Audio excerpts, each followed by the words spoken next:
74, et puis j'allais avoir 40 ans.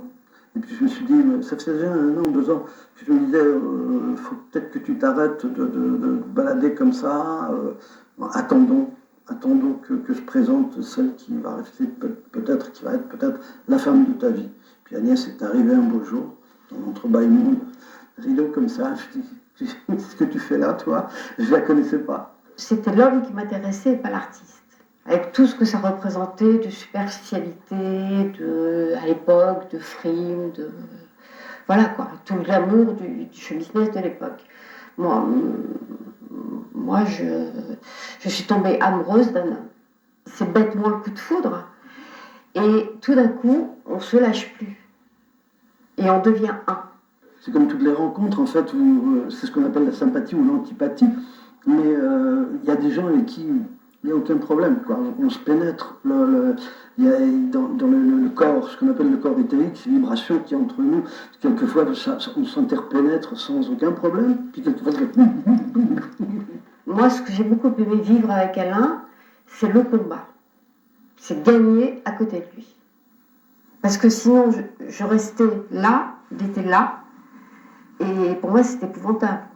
Il fallait que je lui prouve que je pouvais, dans l'adversité et dans le combat, être présent. Quand on s'est rencontré avec Agnès, Agnès avait eu des moments très difficiles, elle avait vécu des moments très difficiles. Moi, j'en avais un petit peu bavé de ce métier, je commençais à beaucoup avoir tourné, j'avais envie de me fixer aussi. Et presque immédiatement, on a décidé d'avoir un enfant, quoi. Donc on fait un enfant et tout de suite on scelle notre union. C'est ce qui s'est passé. Donc Kéna est née très vite. S'il y a une leçon vraiment que j'ai pu tirer de cette enfance, c'est vraiment les alternances qu'on peut connaître dans une vie. Que tout peut être parfaitement équilibré, parfaitement heureux, parfaitement simple à un moment donné, et en un instant basculer dans tout le contraire. Quand on est auteur, compositeur, interprète, c'est beaucoup de casquettes déjà. C'est beaucoup de travail. C'est beaucoup de nuits au piano et à bouquiner, à lire, à se battre avec ses textes, avec ses mélodies. Et il est évident qu'on est souvent absent de la maison.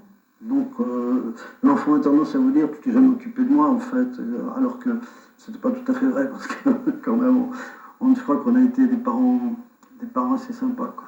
C'était un papa très exigeant. C'est-à-dire que pour lui, fille ou garçon, il n'a pas trop fait la différence. Il fallait absolument que Guénaël suive le droit chemin. Et Guénaël a toujours été une enfant mais magnifique, quoi. Je veux dire, il n'y a jamais eu de problème, ni de scolarité, ni... Elle a toujours fait partie de nous. Mon père avait une idée très précise de ce qu'une jeune fille devait faire ou ne pas faire. Donc ça, il était absolument intraitable sur un certain nombre de sujets, tels que les études, etc. Mais c'est quand même un être assez attaché à ses libertés et qui respecte la liberté des autres. Il n'a jamais été étouffant, il n'était pas sur mon doigt à me demander qu'est-ce que tu fais, où tu vas, qui tu vois. Non, il était assez hors trait et il respectait mes envies, mes choix. J'avais envie de partir en voyage, je partais en voyage. Je ne me demandais pas ni avec qui, ni comment, ni quand j'allais revenir. Il était très très cool. Par contre, il était extrêmement présent dans les moments difficiles. Quand on veut trop s'occuper des enfants, on se gourre, on se trompe.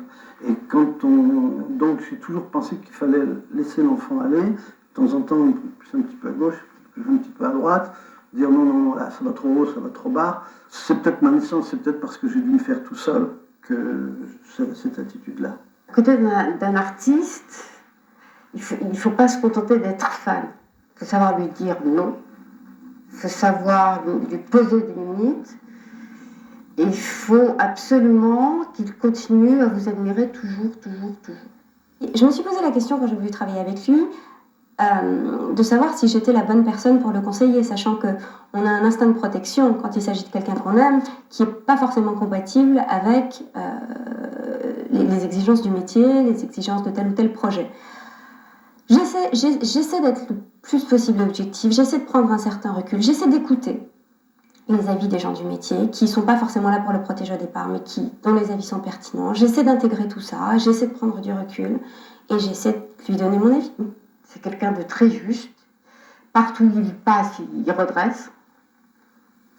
Il ne peut pas s'empêcher. Il y a des vérités qui ne sont pas bonnes à dire, il les dit.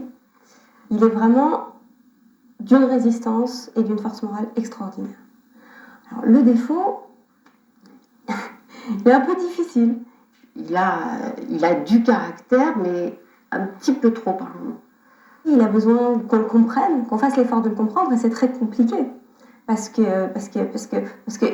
il dégage une telle force, une telle idée de quelque chose de solide qu'on peut ne pas voir, et moi j'ai mis des années à comprendre, que par moments il avait beaucoup besoin d'être écouté, beaucoup besoin d'être rassuré, qu'il fallait vraiment faire des efforts pour le comprendre, qu'il avait des angoisses que je n'imaginais pas, surtout parce que c'est mon père, parce que j'ai toujours vu comme quelqu'un de très résistant, très fort, et j'essaie d'apprendre à l'écouter. Alors je vous dis pas qu'il n'y a pas des moments où c'est conflictuel, mais c'est animé, mais c'est jamais très grave. À partir du moment où vous le décevez, c'est fini. Parce que tous les artistes sont des écorchés vifs, donc il faut absolument être très très solide.